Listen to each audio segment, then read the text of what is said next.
Christianity and Islam pose different threats to the vitality of the modern world.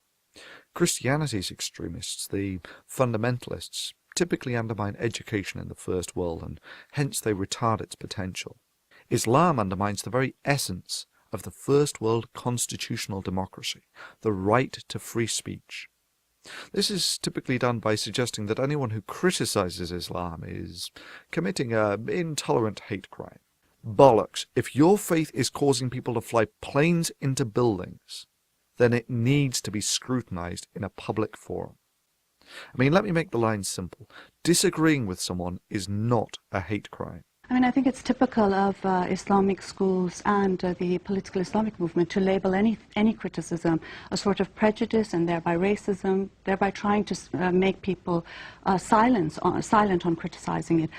Inciting someone to break the law because of your opinion is. For instance, suggesting that you think that those who leave Islam are jerks is not a hate crime. Suggesting that people who leave Islam should be killed is a hate crime. But what is the penalty for apostasy? What is the penalty for leaving the Muslim faith? If it's an Islamic country, then the Sharia is very clear. Apostasy is dealt with the death penalty. Thank you, that's all I want to hear. And yes, if that is a central tenet of your religion, then the very practice of your religion is a hate crime in a modern first world country. The virility of free speech is arguably a prime factor in determining both the health and worth of this forum, just as it is for determining the health of a first world constitutional democracy. I personally have a band of both vigorous and at times vicious critics, yet I understand that if I had the power to silence them, and I did silence them, that this would simply corrode the worth of this forum and the integrity of anything that I said on it. For an idea that can survive the harsh eye of public scrutiny of thousands is infinitely more valuable than an idea that can tolerate the criticism of none. Yes, YouTube is a company who will inevitably serve the bottom line.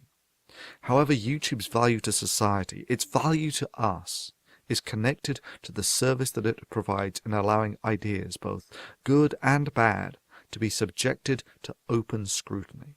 Recently, both ZOMGitsCriss and DPRjones both had videos which, to be quite frank, had the most meek criticism of Islam taken down for community guidelines violations.